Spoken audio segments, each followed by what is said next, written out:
Hello, everyone. Welcome back to the New Jersey Film Festival Q&A session with film directors.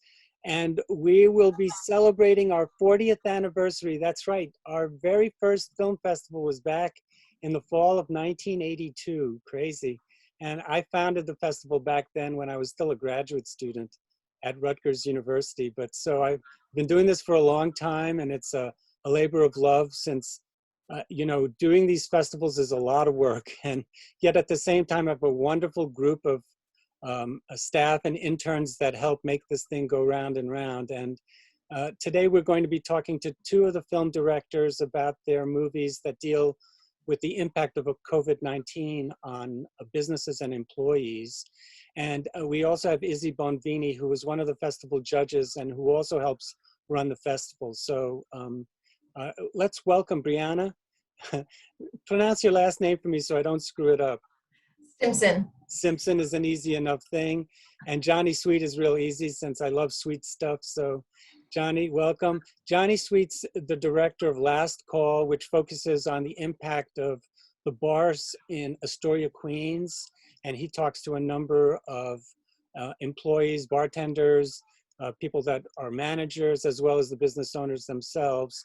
And Brianna focuses on 6 businesses that are in Belmar, New Jersey, which is down on the Jersey Shore. So we're going to be talking to them for the next half hour or so about their movie. And this is meant to be supplemental to the actual screening, which will be taking place on Sunday, October 3rd. Now, the other amazing and wonderful thing about the festival this year is that it's going to be a hybrid festival. And that's just a fancy word for us being able to show the movies to people online. So, because of the pandemic, we also had to kind of retool, like many of the businesses we're going to be talking about and the people. So we've been doing the festival virtually since the fall of 2020.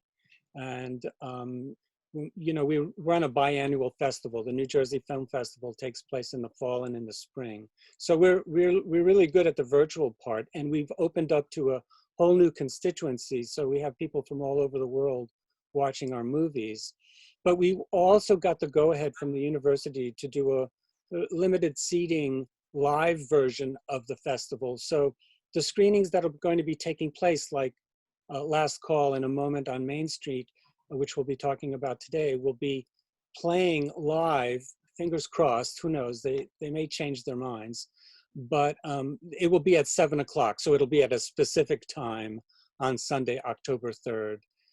And movies will be playing at Voorhees Hall, room 105, which is located on the beautiful Rutgers University campus in New Brunswick, New Jersey, at 71 Hamilton Street.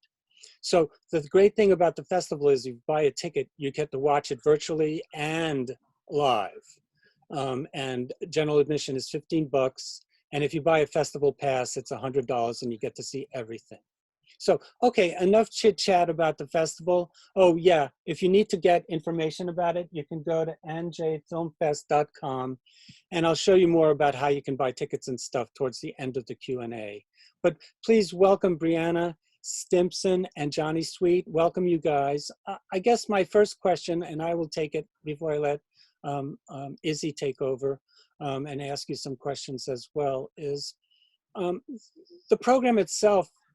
I noticed that, Brianna, you taped your program with social distancing, right? When you were documenting the film participants were being interviewed in a socially distanced manner.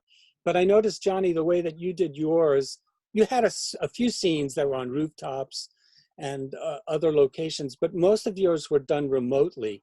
I guess, Johnny, I'll ask you the question first. How did the remote setup, which you actually show, which I really like that component, since your film is kind of a meta film, you get to see the process of filmmaking.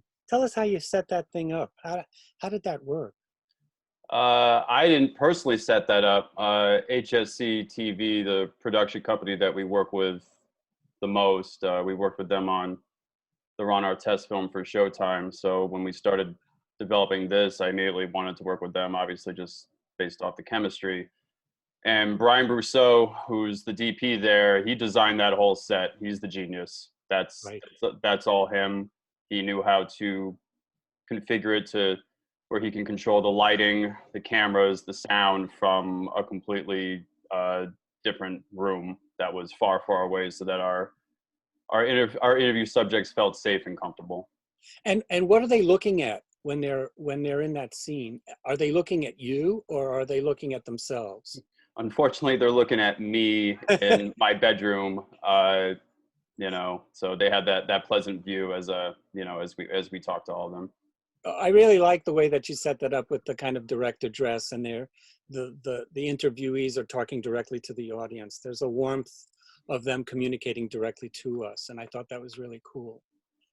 Izzy, did you want to ask a question before I jump back in? Sure.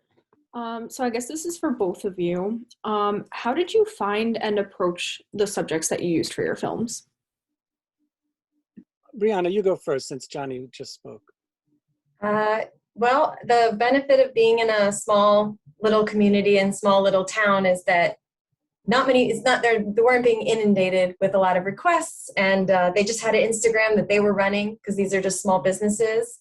So it was mostly just reaching out, letting them know what I was looking to do, and just asking. I think I got really great responses. People were busy trying to deal with the crisis, but and a lot of people were like, you can come if you come at 5 a.m. before I open up shop and all that stuff. So it was definitely a hustle, but it was nice to people wanted to be heard. So it was really, I think some people were relieved to be able to talk about what they had been through the past year.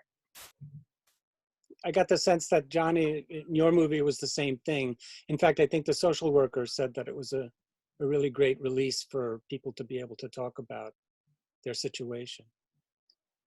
We got lucky. Jenna lives 2 blocks away from us, so we were in close proximity.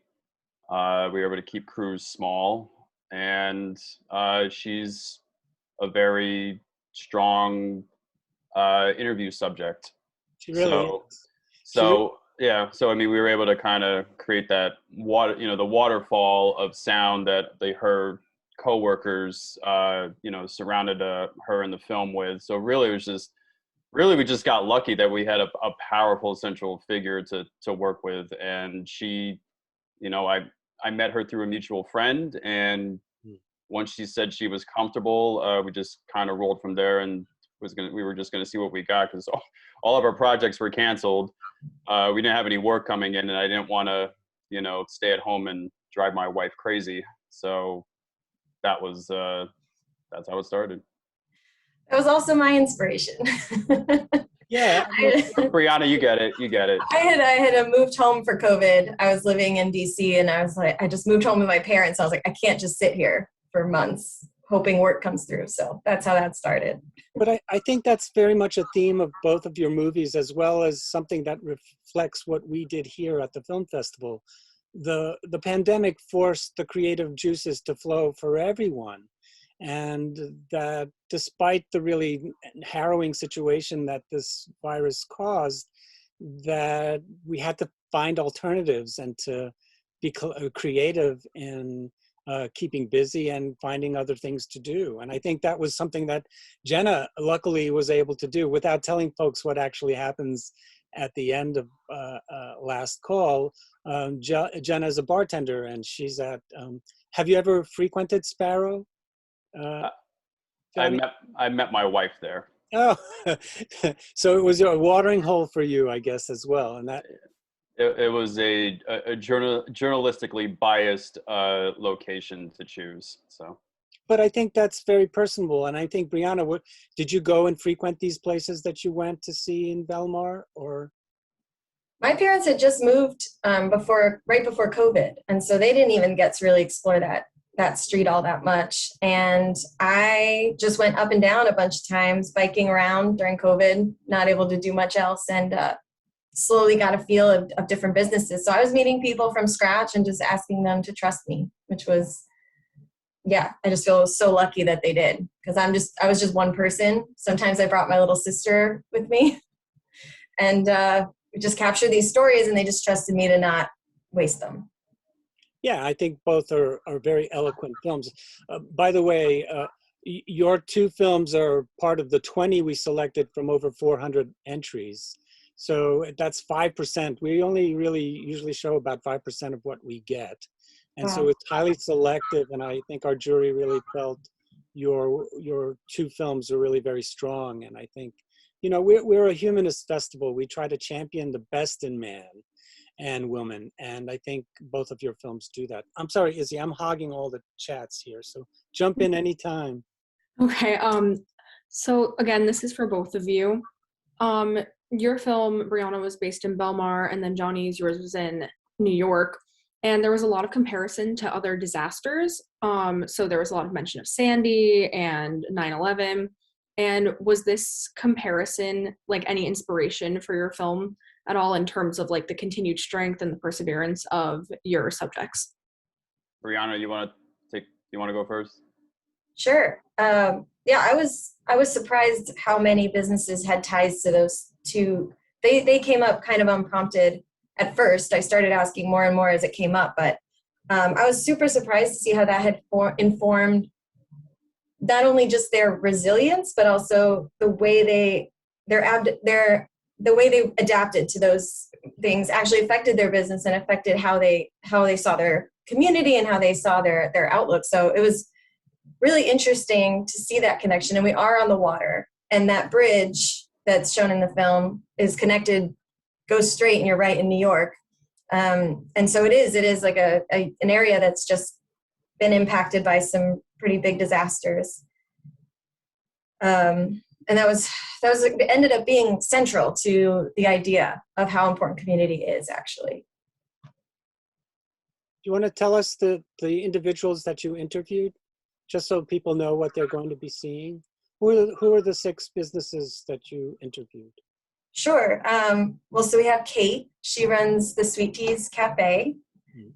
She always wanted to do that, so it was very clear how much she valued community, and ended up being my base of my film, I think, in a lot of ways. We have Bobby, who runs Jake's Downtown. It's a seafood shop that started as a food truck that got completely wiped out by Sandy, so he had a bunch of iterations. Pat from Nostalgic Nonsense, her business has been running for over 20 years, maybe just about 20 years. So she remembers 9/11 very vividly. Ron from Surf Suds, he runs a laundromat and had just bought a bunch of businesses very analytically. So it's interesting talking to him because there's analytics and then there's just what happens in real life. So he was working through that. Joey Donuts, runs a donut shop, artisan donut shop. And Liz from Coastal Core, it's a gym of sorts. Yeah. And Johnny, in your film, I would say there are so many different people that you interviewed, but for sure, Jenna was the focal point, with Nick being a close second and Willie as a close third. Is that accurate? And can you tell us more about those people? Yes.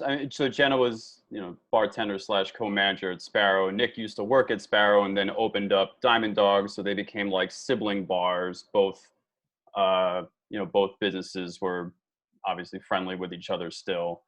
So Jenna would being the central character, Nick and Willie being on opposite side of her. With Jenna and Willie, they came to New York to be creatives, and the hospitality industries, supplemented their dreams that they were trying to get off the ground. Nick was originally born and raised in Queens, so he's just been a local throughout. And obviously his connection to Jenna, because he used to work with her at Sparrow, and then he's technically Willie's boss. He was able to speak to their story arcs in a very accurate and strong manner. So that's kind of the relation between the trio of them. Wonderful. I guess the other aspect that I wanted to ask you, and both of your films don't really go into the politics that much. I think Johnny's film focuses somewhat on how the government is helping or hindering the businesses. I think it's there, but it's not the main focus. Was that something that was conscious Or am I misreading your film? Johnny, let's start with you because I think your film deals with that a little bit more than Brianna's.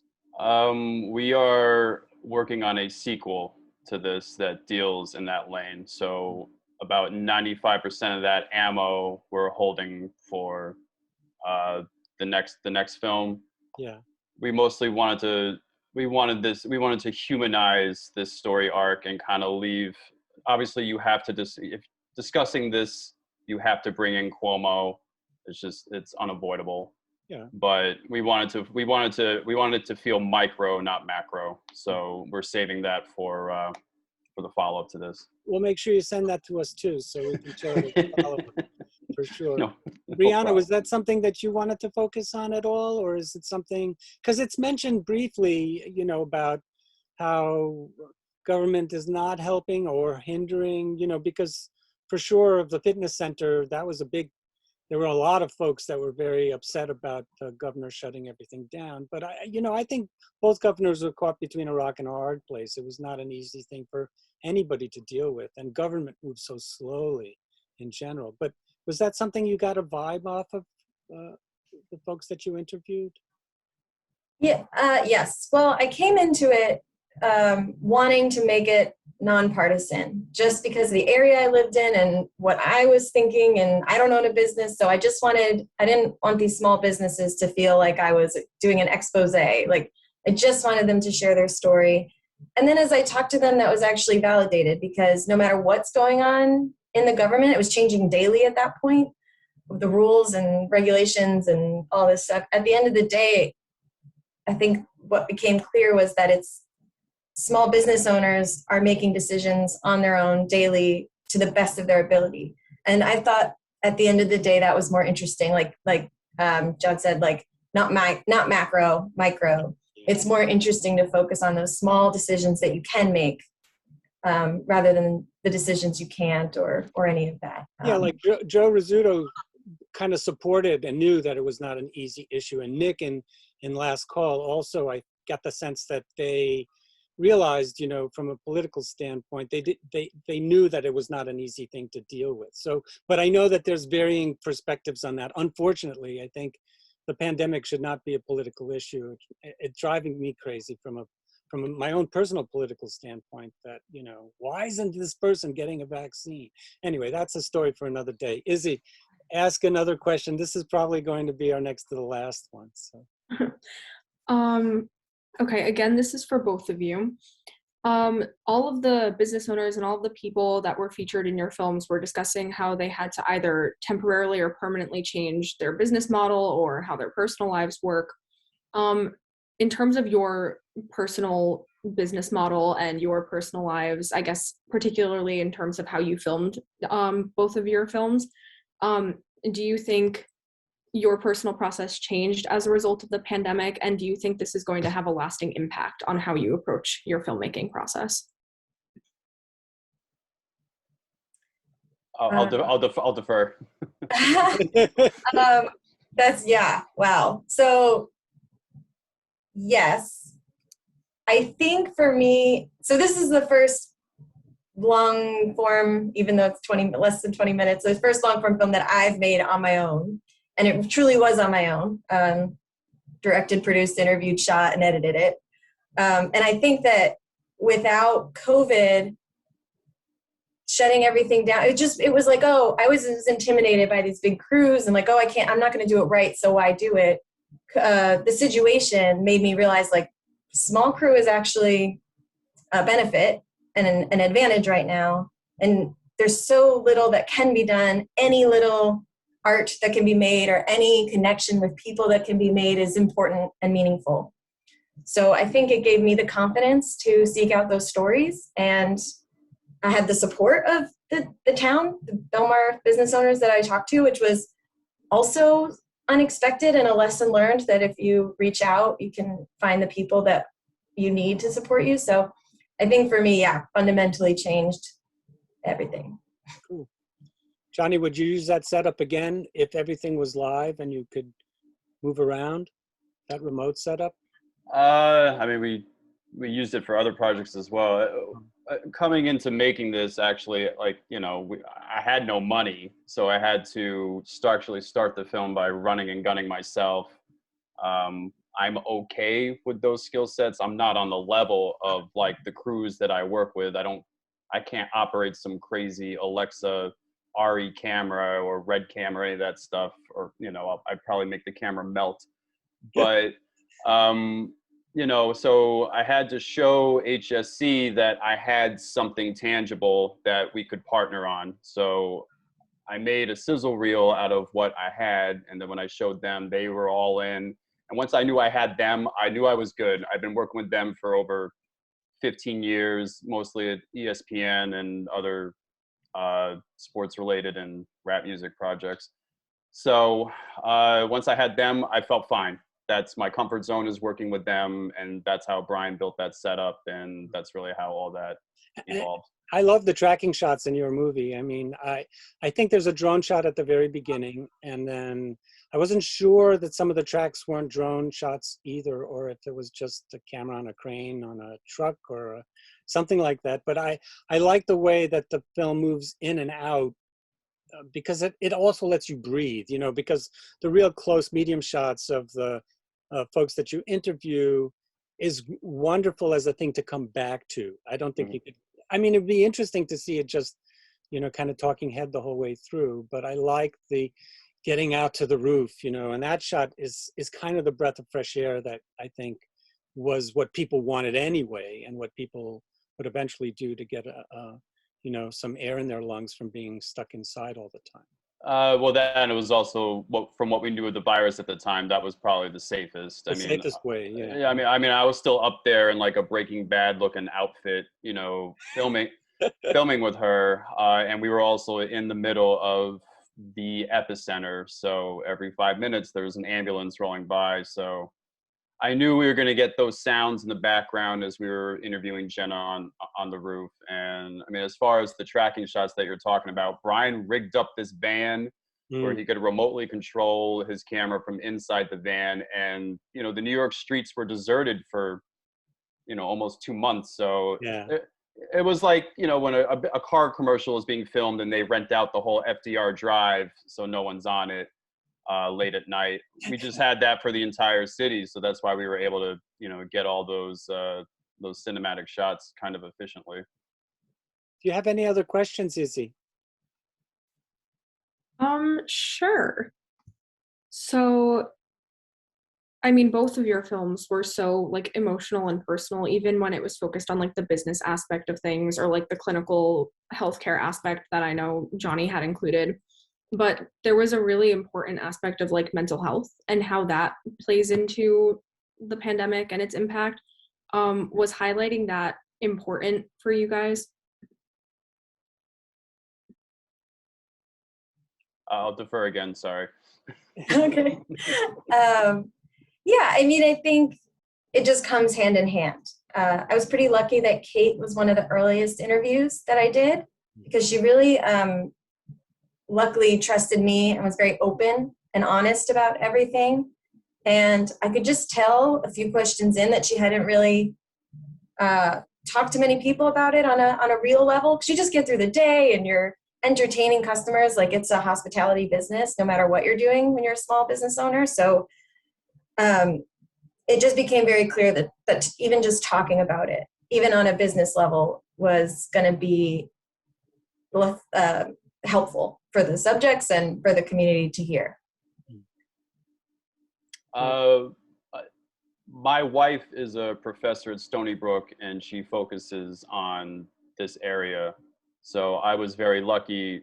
The last film that we did, the Showtime film for Ron Artest, the whole film was about bipolar anxiety disorder, and she was, you know, a huge help with me on that. And then on this, the social worker that came in, that was all her idea.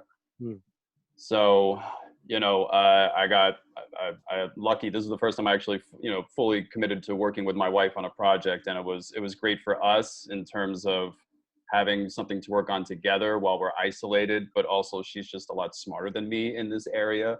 So that really, really helped. And I, you know, kind of created this connective tissue throughout the film that I think we were able to make it a little more comprehensible. But that's my wife's idea. She gets all the credit. That's not me. Wonderful. Well, I think both of your films are must-sees. I think from a human standpoint, and for a lot of the stuff people will say, yeah, I know that. But I think what your film does, and you say, I don't want to see a film about COVID. I've had enough of it. But it's really not just about COVID. It's about how people have transcended the pandemic. And I think that's something that everyone can learn from. And I highly recommend this movie to everyone. I mean, the Q&A is usually meant to be seen. I mean, this Q&A is really meant to be seen after you've seen the film to a certain extent, but we encourage people to watch them in advance, and that way it'll whet their appetite. Then they'll see, oh yeah, I see what they were talking about. And so it's a way for people to also wet their whistle before they take a drink, if I can use the last call metaphor. But I wanted to share screen for a second so people can know how they can get access to the programming. You guys can all see this. If you did go to New Jersey njfilmfest.com, which is our website, you would end up with this on your homepage, and then you would click on New Jersey Film Festival Fall 2021 schedule. Normally everything would be here, but because we now have a virtual component, we've partnered with Eventive. They do a wonderful job streaming films. We've used them now countless times. We've had no technical issues, and they do a really great job. So we have based the website really at their homepage, or our homepage over there. So when you get to this thing here, which is very generic, it doesn't have much info on the schedule page, you're encouraged to click on this link, which will send you to our catalog page. And all the movies we're screening are on here. And since your movies are over here, well, let's see, documentary, where is, oh my goodness, maybe it's not on here. Needs to be added. It's still under construction, but it is over here, so I can show you that for sure. Because we literally just announced the festival the day before publicly on our website. And so there's a schedule page that has a listing of all the movies we're showing with descriptions and pictures. And then when you get to the October 3rd page, you have a description, and there's Kate from Brianna's movie. And then we have the lead, I would call the lead of Johnny's film, highlighted here, which is one of the ending shots of his movie. And then you kind of scroll all the way down, and it gives you more information, general information. And you can get all that at the website. I have to double check why it's not on the catalog page, but it should be. So that's where you would ultimately buy tickets, is at this page. So there's this generic page right here. And I think I know why it's not on here now. You would normally click on pre-order now, and it will invite you to put in your credit card or whatever to pay for the thing. So that's how you can get access to our film festival and to buy tickets. I'm gonna stop sharing and say thank you to both of you and to Izzy for participating in this Q&A. We will have a number of these throughout the next few weeks with the filmmakers. We're here to promote these wonderful films and filmmakers so that you know that we're here for indie films. And we've been doing this for 40 years, so please come and join us, support local arts groups, local bars and businesses. We're part of that community. The arts community got devastated. And you know, there was a lot of bailout packages, but that are just Band-Aids. So we need all the support we can get from people like you. So thank you, Johnny, for hanging out with us for half an hour. Thank you, Brianna. And thank you, Izzy. Thanks. All right, so this will conclude our Q&A. I will